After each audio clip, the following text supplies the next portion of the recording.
The old highway stretched for miles without much to see except rolling hills and the occasional billboard advertising local businesses. David had been riding his motorcycle for 3 hours straight, and his back was starting to ache from staying in the same position. The sun was getting lower in the sky, painting everything in warm orange light. He needed a break, some food, and maybe a cup of coffee to help him push through the last few hours of his journey home. A weathered sign came into view that read, "Ruby's Diner, Home Style, Cooking since 1962. The paint was chipped and faded, but something about it felt welcoming. David slowed his bike and pulled into the gravel parking lot. The diner looked like it had seen better days, with its red vinyl siding and chrome trim that had lost some of its shine over the years. But the smell of fried food and coffee that hit him when he opened the door reminded him of his childhood. The inside was exactly what you'd expect from a place like this. Red vinyl booths lined the windows, and a long counter ran along one side with spinning stools that had probably been there since the 60s. The black and white checkered floor was clean but showed years of wear.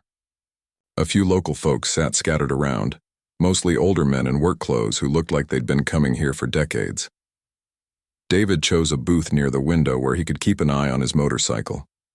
He'd worked hard to afford that bike, and it meant everything to him. It represented freedom and the ability to go anywhere he wanted. The waitress, a middle-aged woman with kind eyes and graying hair pulled back in a ponytail, came over with a coffee pot in one hand and a menu in the other. "Welcome to Ruby's, honey. You passing through?" she asked with a genuine smile, as she poured coffee into his cup without asking if he wanted any. In places like this, everyone drank coffee. "Yes, ma'am, just taking a break on my way home," David replied politely.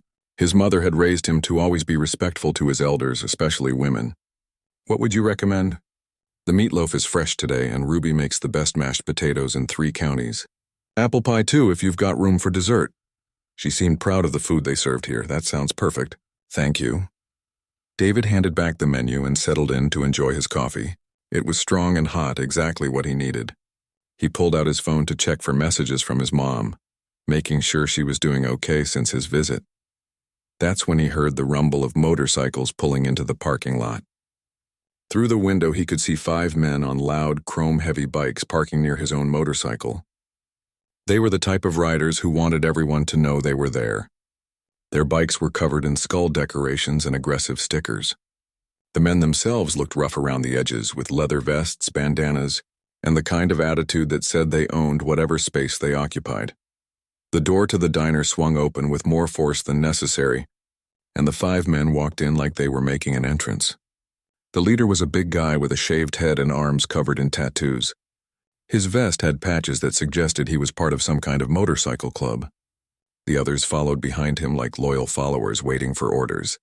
The atmosphere in the diner changed immediately. The conversations at other tables got quieter.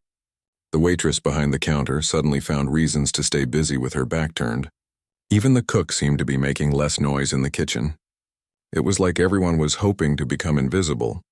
The 5 men took seats at the counter, their loud voices cutting through the silence as they joked with each other and made comments about everyone else in the diner. David tried to mind his own business, looking out the window and checking his phone, but he could feel their eyes on him. He'd experienced this kind of attention before in his life, and it never led anywhere good. "Look what we got here," the leader said loud enough for everyone to hear. "Fancy bike rider thinks he's better than everyone else." His friends laughed like he'd said something incredibly clever. David kept his eyes on his coffee cup, hoping they'd lose interest and leave him alone. He'd learned long ago that sometimes the best way to handle bullies was to ignore them completely. But these weren't high school kids. These were grown men who seemed to be looking for trouble. The waitress brought David his food, setting it down quickly and giving him a sympathetic look before hurrying away. The meatloaf smelled amazing, and his stomach reminded him that he hadn't eaten since breakfast. He cut off a small piece and tried to enjoy his meal despite the tension in the air. "Hey, you deaf or something?" one of the bikers called out. "My friend Tank was talking to you." So the leader's name was Tank. David looked up briefly, made eye contact with the man, and gave a small nod of acknowledgement before returning to his food. He hoped that would be enough to satisfy them, but something told him it wouldn't be. Tank stood up from his stool and walked over to David's booth. He was even bigger up close, probably 6'3", and built like someone who'd spent years doing hard physical work. His arms were massive, and his hands looked like they could crush rocks. But David had learned not to be intimidated by size alone. "You think you're too good to talk to us?" Tank asked, sliding into the booth across from David without being invited. His breath smelled like beer and cigarettes. "We're just being friendly, trying to welcome you to our town." "I appreciate the welcome," David said calmly, continuing to eat. "Just trying to enjoy my meal before I get back on the road." "Back on the road to where?" Tank leaned forward, putting his elbows on the table. "Maybe we should take a look at that fancy bike of yours. Make sure it's safe for traveling." The threat was clear, even though Tank was still pretending to be friendly. His 4 friends had turned around on their stools to watch the conversation. The other customers in the diner were pretending not to notice, but David could see them glancing over nervously. David set down his fork and looked directly at Tank. "I don't want any trouble. I'm just passing through and I'll be gone in 20 minutes. Tank's smile got wider, but there was no warmth in it. "Oh, you don't want trouble? That's good to hear, because around here we like to keep things peaceful. But sometimes people who don't belong need a little help understanding how things work." The words hung in the air like smoke from a fire. David could feel his heart rate increasing slightly, but his training kicked in. Stay calm, assess the situation, look for exits, don't escalate unless absolutely necessary. He'd been in situations like this before, though not for a long time. "I understand perfectly," David said quietly. "And like I said, I'll be leaving soon." Tank laughed and slapped the table hard enough to make the coffee cups jump. "You hear that, boys? He understands perfectly." His friends laughed too, but it sounded forced and mean. David knew this wasn't going to end well. Tank got up from the booth and went back to his friends at the counter, but the conversation wasn't over. David could hear them whispering and occasionally glancing in his direction. He tried to finish his meatloaf, but his appetite was gone. The food that had tasted so good a few minutes ago now felt like cardboard in his mouth. The waitress came by to refill his coffee, and he could see the worry in her eyes. "Everything okay here, honey?" she asked quietly, but her voice carried a nervous tremor. "Yes, ma'am, everything's fine," David replied, though they both knew it wasn't true. He didn't want to put her in a difficult position by asking for help.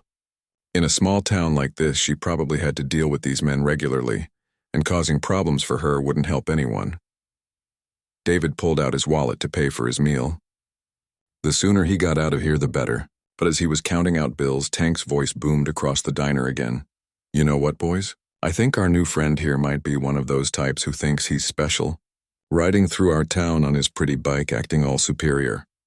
Tank's words were getting more aggressive, and his friends were nodding along like they were planning something. David left a 20 on the table for a $12 meal and stood up slowly. He needed to get outside to his bike and get out of there before things got worse. But as he walked toward the door, one of Tank's friends, a skinny guy with stringy hair and prison tattoos, stepped into his path. "Where are you going so fast?" the skinny man asked.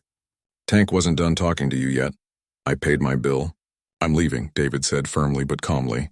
He could see the door was only a few feet away, but now all 5 bikers were standing up and spreading out between him and the exit. Tank walked over slowly, like a predator who knew his prey couldn't escape. "See, that's the problem with people like you. No respect. No manners. You come into our town, act like you own the place, and then try to walk away when real men are talking to you." The word stung because David knew what Tank really meant. He'd heard language like this his whole life. Coded words that meant something much worse. But he'd also learned that losing his temper would only make things worse. "I don't want any problems," David repeated, his voice steady despite the adrenaline starting to flow through his system. "Let me pass and I'll be out of your hair." Tank laughed again, but this time it was cold and mean. "Oh, you'll be out of our hair, all right? But first you need to learn some respect." The other customers in the diner were trying to become invisible. An elderly couple near the window got up quickly and left money on their table before hurrying out the back exit. The waitress had disappeared into the kitchen. Even the cook had gone quiet. Everyone could sense that something bad was about to happen. Tank reached out and grabbed David's shoulder roughly. "You're going to apologize for being disrespectful, and then you're going to get on that bike and never come back to this town. But first we're going to have a little conversation outside." David looked down at the hand on his shoulder, then back up at Tank's face. "Take your hand off me." The request was polite but carried an edge that Tank either didn't hear or chose to ignore. Instead, he tightened his grip and started pushing David toward the door. His four friends fell in behind them like an escort detail. The cool evening air hit David's face as they walked outside into the parking lot. The sun was setting now, casting long shadows across the gravel. His motorcycle sat where he'd left it, looking small and vulnerable next to the 5 loud machines that belonged to his tormentors. Tank shoved David hard in the back, making him stumble forward a few steps. "Nice bike," Tank said sarcastically. "Bet it cost more than most people around here make in a year. Must be nice being so privileged." David turned around slowly to face the 5 men who had formed a loose circle around him. They were trying to intimidate him with their numbers and their size, and it was working on some level. His heart was beating faster, and he could feel the familiar tightness in his chest that came when confrontation was inevitable. "Look, I don't know what your problem is with me," David said, keeping his voice calm despite everything.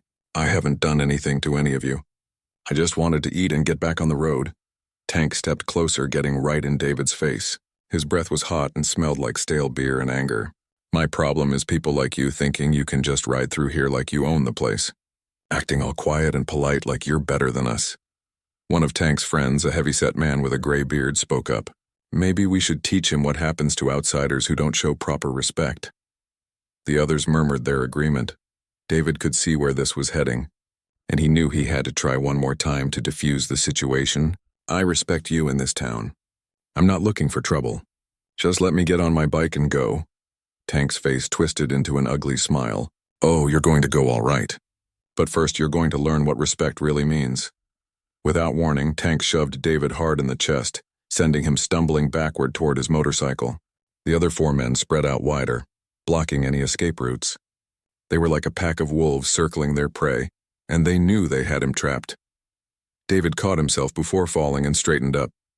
Something was changing inside him, a shift from defensive to alert. His training was starting to kick in, old instincts awakening after years of peaceful civilian life. "Don't touch me again," David said, and this time his voice carried a different quality. It wasn't the polite, respectful tone he'd been using inside the diner. It was the voice of someone who had been pushed too far. Tank either didn't hear the warning or didn't care. He laughed and shoved David again, harder this time. "What are you going to do about it?" "Call the police. There's no cell service out here, city boy. And even if there was, Sheriff Johnson is Tank's cousin." The skinny biker walked over to David's motorcycle and ran his finger along the gas tank, leaving a scratch in the paint. "Nice ride. Be a shame if something happened to it." David felt something snap inside him. He'd worked 2 jobs to save up for that motorcycle. It represented months of sacrifice and saving, and it was his ticket to freedom and independence. Watching this man deliberately damage it made his vision go red around the edges. "Get away from my bike," David said, his voice dropping to almost a whisper. But the skinny man just smiled and pressed harder, making a longer scratch. "What did you say to me?" Tank was enjoying the show. He walked over and kicked the motorcycle's side mirror, snapping it off completely. The mirror hit the gravel with a crash that sounded like breaking glass. "Oops," Tank said mockingly. "Accidents happen." David's training took over completely then. He stopped seeing 5 bullies and started seeing targets and threats. His breathing slowed down, his vision sharpened, and his body prepared for what was coming next. Years of conditioning and preparation rose to the surface like muscle memory. "I warned you," David said quietly. Tank stepped right up to him, chest to chest, trying to intimidate him with his size. "You warned me? Boy, you have no idea who you're talking to. I've been running things in this county for 20 years. One phone call from me and you'll disappear." David looked up at Tank's face, studying it like he was memorizing every detail. "One last chance. Walk away."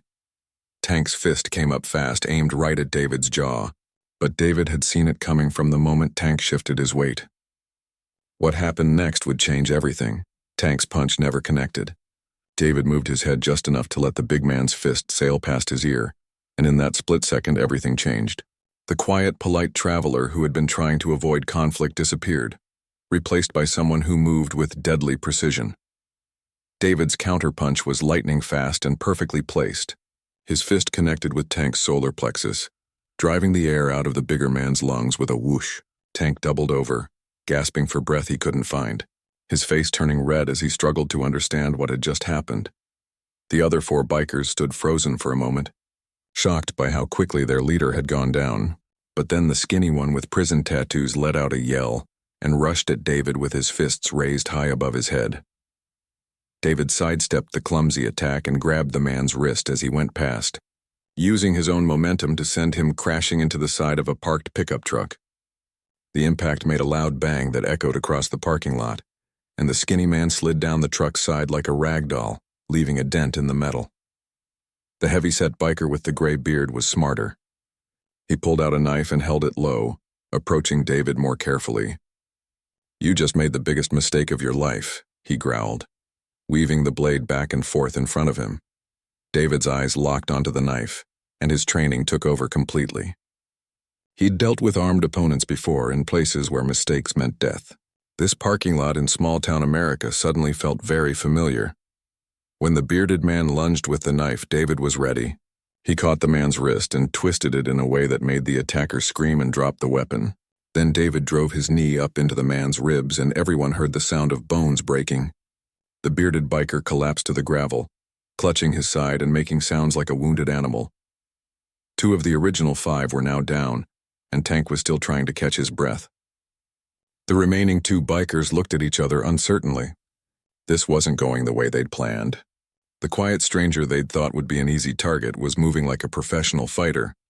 One of them, a younger guy with elaborate tattoos covering his arms, decided to try a different approach. He picked up a piece of broken concrete from the parking lot and hurled it at David's head. It was a dirty move, but David saw it coming and ducked smoothly. The concrete sailed over his head and smashed against the diner's wall. David closed the distance between them in 3 quick steps. The tattooed biker threw a wild punch, but David caught his arm and used it to spin the man around, applying pressure to his elbow joint until something popped. The biker screamed and fell to his knees, cradling his dislocated arm. The last biker standing was clearly having second thoughts. He was backing away slowly, his hands raised in a gesture that might have been surrender. But when he saw David looking at him, panic took over. He turned and ran toward the motorcycles, probably planning to escape and bring back reinforcements. David couldn't let that happen. He sprinted after the fleeing man, catching him just as he reached his bike. The tackle sent both of them tumbling to the ground in a tangle of arms and legs, rolling across the gravel and scraping skin from their elbows and knees. They wrestled for a few seconds, but David's training gave him a huge advantage. He got behind the biker and applied a sleeper hold, cutting off the blood flow to the man's brain just long enough to make him go limp. When he released the hold, the biker slumped unconscious to the ground but was still breathing normally. The whole fight had lasted less than 3 minutes. 5 men who had been confident and aggressive were now either unconscious or writhing in pain on the gravel. David stood in the middle of them, barely breathing hard, his clothes torn and dirty but otherwise unharmed. Tank was finally able to stand up straight, though he was still wheezing. He looked around at his friends on the ground with a mixture of disbelief and growing fear. "What the hell are you?" he gasped out. David walked over to his motorcycle and picked up the broken mirror, examining the damage they'd done to his pride and joy. The scratch on the gas tank was deep and the mirror would need to be completely replaced. But the bike would still run, which was what mattered most right now. "I'm someone who just wanted to eat dinner in peace," David said without looking at Tank. "I told you to walk away." Tank was backing toward his motorcycle, moving slowly because his ribs hurt where David had hit him. "You're crazy, man. You can't just attack people like that. We weren't really going to hurt you." David finally looked up at him and Tank took another step backward. There was something in the stranger's eyes that hadn't been there before. Something cold and dangerous that suggested this fight could have gone much worse if David had wanted it to. "You threatened me, damaged my property, and one of your friends pulled a knife," David said calmly. "In some places, that would be enough to justify a lot more than what just happened here." The skinny biker was starting to wake up, groaning and trying to figure out where he was. The bearded man was still clutching his broken ribs and whimpering. The tattooed guy was trying to pop his dislocated elbow back into place. The one David had choked out was beginning to stir. Tank looked around at his crew and seemed to realize that his reputation as the toughest guy in the county had just been destroyed by one quiet stranger. "This isn't over," he said, but his voice lacked conviction. David swung his leg over his motorcycle and started the engine. The familiar rumble was comforting after the violence of the last few minutes. "Yes, it is," he said firmly. "And if you're smart, you'll make sure it stays that way."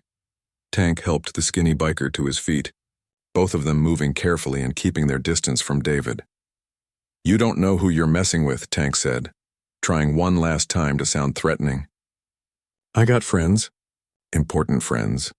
David put his helmet on but kept the visor up so Tank could see his face. "So do I," he said quietly. "And mine are a lot scarier than yours." There was something in the way he said it that made Tank's blood run cold. This wasn't just some random traveler who'd gotten lucky in a fight. This was someone with training, experience, and connections that Tank didn't want to think about. As David rode out of the parking lot, Tank and his battered crew watched him go. They were already trying to figure out how to explain what had happened to them. 5 tough bikers beaten by one man was not a story that would improve their reputation in the local community. But David wasn't thinking about their problems anymore. He was thinking about getting home, fixing his motorcycle, and trying to put this whole incident behind him. He'd hoped his fighting days were over, but sometimes the past has a way of catching up with you when you least expect it. The road stretched out ahead of him in the gathering darkness, and David settled in for the long ride home. Behind him, the lights of the diner grew smaller in his mirrors until they disappeared completely. He'd probably never see that place or those men again, but he had a feeling the consequences of tonight were far from over. David had only made it about 10 miles down the highway when he saw the flashing red and blue lights in his rearview mirror. He sighed and pulled over to the shoulder, knowing this confrontation was inevitable. Tank had probably called in favors to make sure David didn't get far. The police cruiser pulled up behind him, and David could see 2 officers getting out. He kept his hands visible on the handlebars and waited for them to approach. His military training had taught him that cooperation with law enforcement usually worked better than confrontation, even when you knew you were in the right. The first officer was older, probably in his 50s, with gray hair and the kind of steady presence that came from decades of dealing with difficult situations. His badge read Sheriff Johnson, and David remembered Tank mentioning that name back at the diner. The second officer was younger, maybe mid-30s, and seemed more nervous about the whole situation. "Evening," Sheriff Johnson said as he approached David's motorcycle. "We got a call about an altercation at Ruby's Diner. You want to tell me your side of the story?" David kept his voice calm and respectful. "Yes, sir. I stopped at the diner for dinner and 5 men started harassing me. When I tried to leave, they followed me outside and became aggressive. They damaged my motorcycle and threatened me. When one of them took a swing at me, I defended myself." The sheriff nodded, making notes in a small notebook. "And you are?" "David Thompson," David replied, reaching slowly for his wallet. "Here's my ID and military discharge papers if you need them." Sheriff Johnson examined David's identification carefully, and his eyebrows went up slightly when he saw the military documents. "Marine Corps, huh? How many tours?" "3 deployments, sir. Iraq and Afghanistan."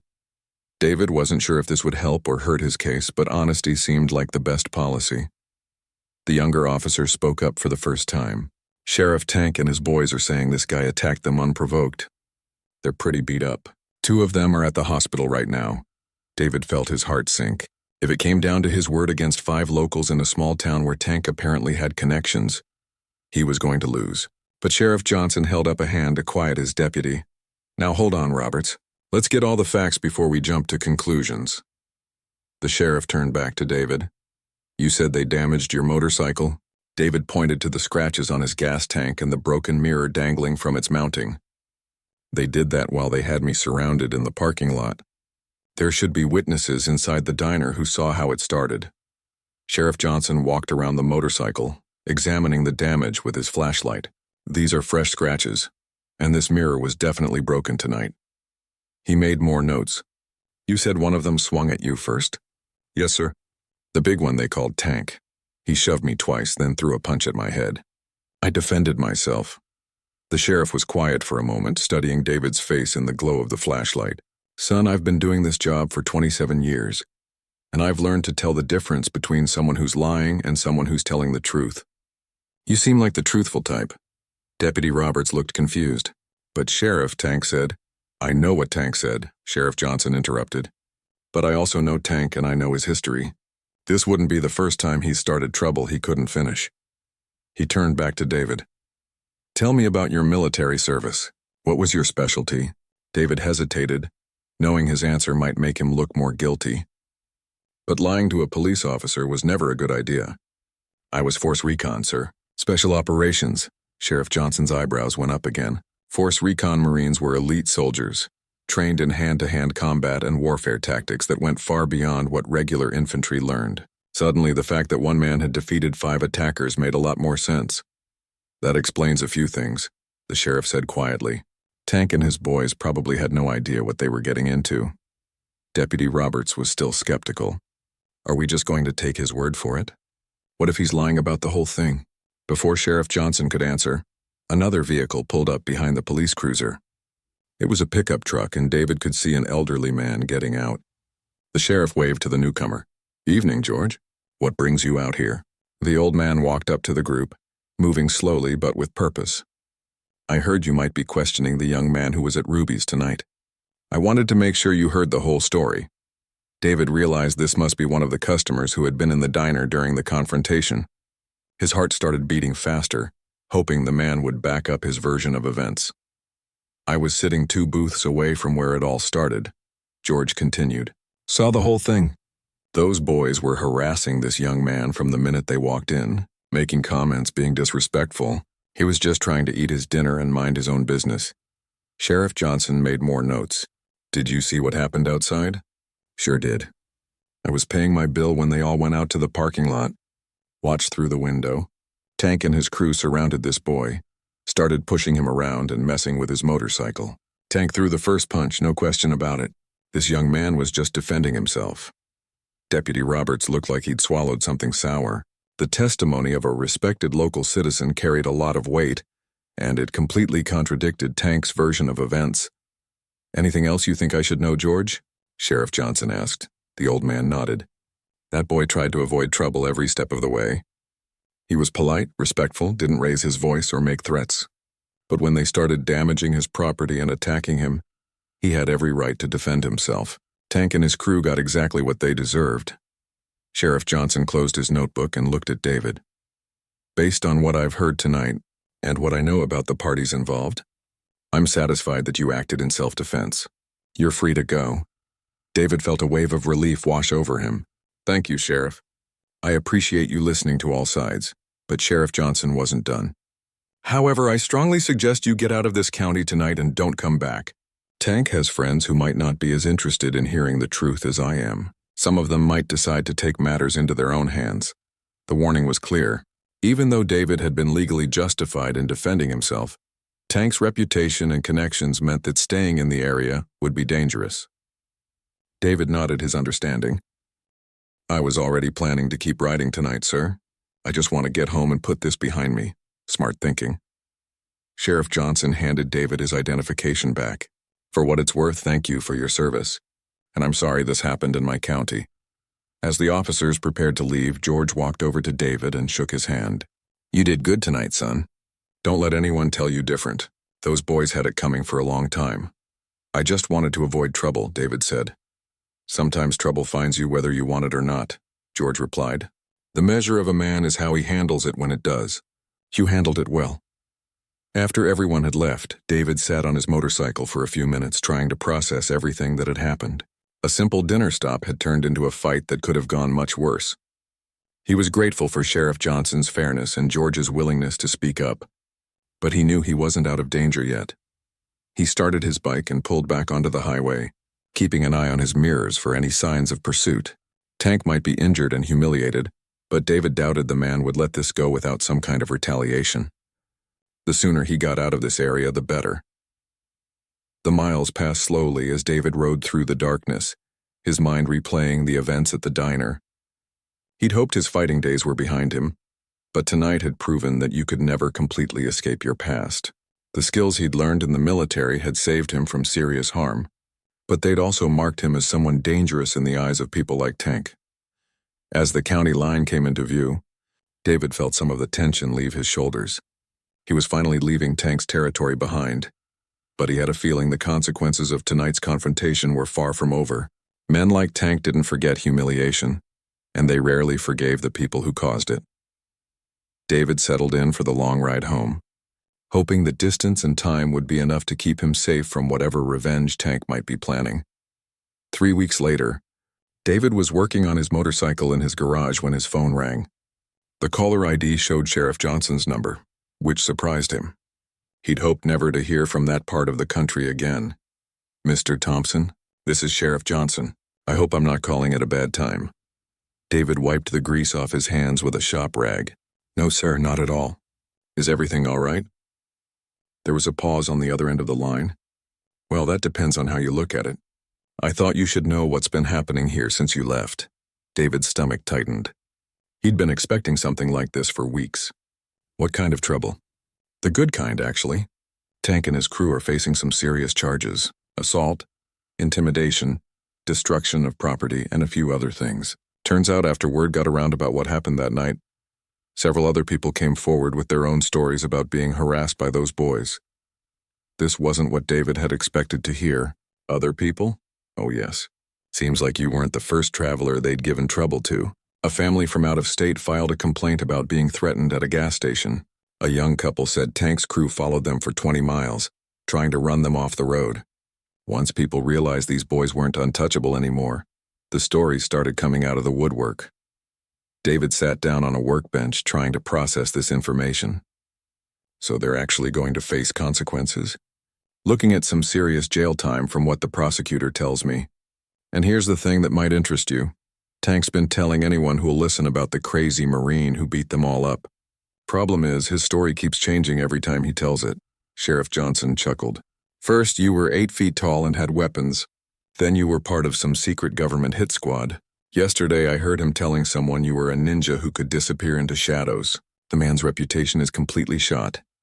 David found himself smiling despite everything. "I'm just glad no one else got hurt. Actually, that brings me to the real reason I'm calling. We need you to testify at the trial. Your case was self-defense, clear and simple. But these other victims need your testimony to help establish a pattern of behavior. Would you be willing to come back here for a few days?" The request made David uncomfortable. Going back to that town felt like walking into a trap, even with the sheriff's assurance that he'd be protected. "I don't know, Sheriff. Are you sure it's safe? I understand your concern, but Tank and 3 of his crew are in jail awaiting trial. The 5th one, the skinny guy, left town the day after you did. Haven't seen him since. And honestly, your testimony could help put these boys away for a long time. They've been terrorizing people in this county for years." David thought about all the other victims who had been too scared to speak up before. If his testimony could prevent Tank's crew from hurting more innocent people, maybe it was worth the risk. "When do you need me there?" "Trial starts Monday. You'd probably need to be here for 3 or 4 days, depending on how things go. I can arrange for secure accommodations, and I'll personally guarantee your safety while you're here." After the call ended, David stared at his phone for a long time. Going back felt like walking backwards into danger, but he knew it was the right thing to do. Too many people had suffered because Tank and his friends thought they were above the law. The following Monday, David rode his motorcycle back into the town he'd hoped never to see again.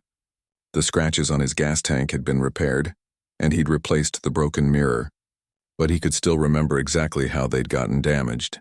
Sheriff Johnson met him at the courthouse along with the prosecutor, a sharp-looking woman in her 40s named Catherine Mills.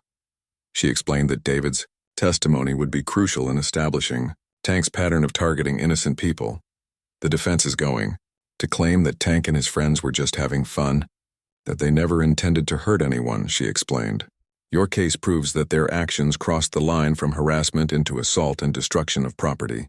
The courthouse was packed when the trial began. David was surprised to see how many local people had come to watch. He'd expected Tank to have more supporters in his hometown, but most of the faces in the crowd looked hostile toward the defendants. When David took the stand to testify, Tank stared at him with undisguised hatred. The big man looked smaller somehow, sitting in his orange jail jumpsuit with his hands cuffed.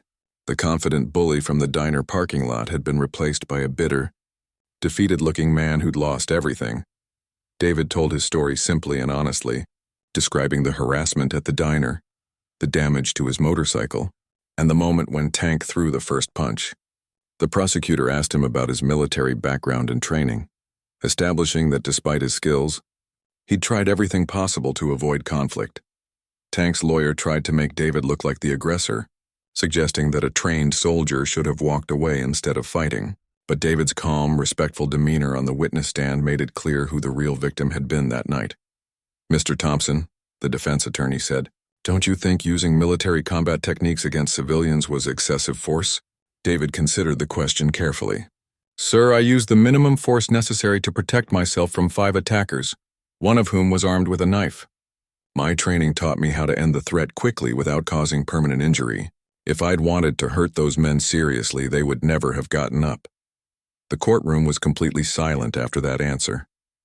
Even Tank's lawyer seemed to realize he'd made a mistake by bringing up David's military skills. Over the next few days, other victims testified about their encounters with Tank's crew. The pattern was always the same: innocent people targeted because they seemed vulnerable, threatened and intimidated for no reason other than Tank's desire to feel powerful.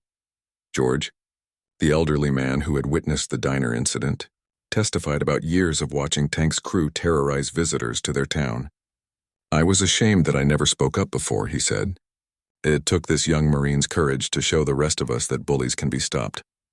When the jury returned their verdict after only 2 hours of deliberation, Tank and his remaining crew members were found guilty on all charges. Tank himself received a 5-year sentence, while his friends got between 2 and 3 years each. As the sentences were read, Tank turned and looked directly at David. But instead of the hatred that had been there before, David saw something different. It might have been respect, or maybe just the recognition that he'd finally met someone he couldn't intimidate. After the trial ended, David was preparing to leave town when Sheriff Johnson approached him in the courthouse parking lot. "I wanted to thank you for coming back. I know it wasn't easy." "It was the right thing to do," David replied. "How do you think the town will handle this?"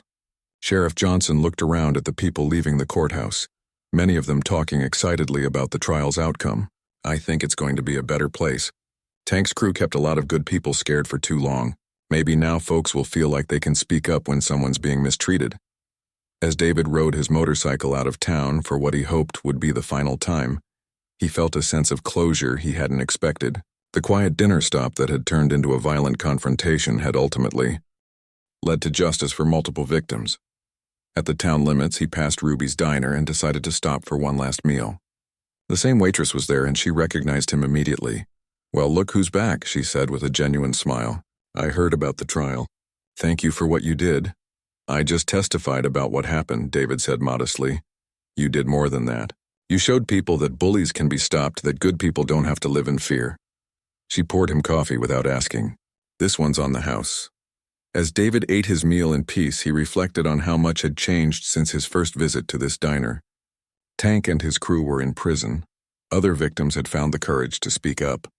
And a small town was learning to stand up for itself again. Sometimes, David thought, trouble really did find you whether you wanted it or not. But how you handled that trouble, with courage, integrity, and a willingness to do what's right, could make all the difference in the world. He finished his meal, left a generous tip, and rode off into the sunset, knowing that his fighting days were truly over now. Justice had been served, and he could finally put this chapter of his life behind him for good. The road stretched out ahead of him, leading home to a peaceful future he'd earned through service, sacrifice, and the courage to stand up for what was right when it mattered most.